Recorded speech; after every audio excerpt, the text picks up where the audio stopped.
पुण्यात पुढच्या बातमीकडे मावळ तालुक्यात मुसळधार पावसानं इंद्रायणी नदीची पाणी पातळी झपाट्यानं वाढतीये।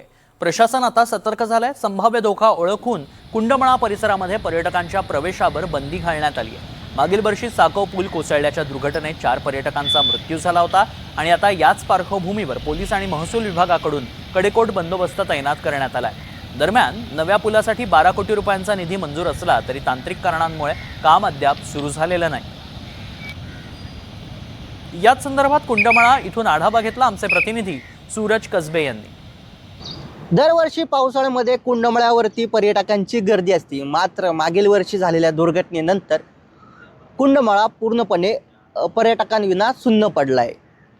15 जून 2025 रोजी इंद्रायणी नदीवरती कुंडमळा परिसरात असलेल्या साको पूल कोसळला आणि या दुर्घटनेमध्ये 4 जणांचा दुर्दैवी मृत्यू झाला, तर 51 पर्यटक हे जखमी झाले होते। गेल्या वर्षभरापासून पर्यटकांना पूर्णपणे या कुंडमळाच्या परिसरामध्ये बंदी घालण्यात आली आहे। आपण पाहिलं तर पिंपरी चिंचवड पोलिसांचं या ठिकाणी बंदोबस्त सुद्धा देण्यात आला आहे। गेल्या वर्षभरापासून हे पोलीस या कुंडमळा परिसरामध्ये बंदोबस्त देत आहेत।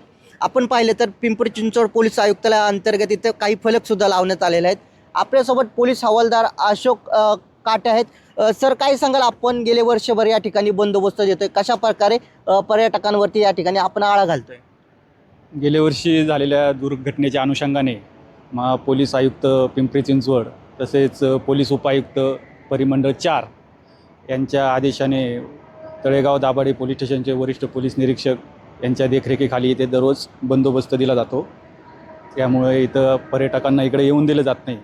इथे पर्यटकांना आम्ही आवाहनही करतो की इथे हे धोकादायक असल्याने इथे कोणी येऊ नये।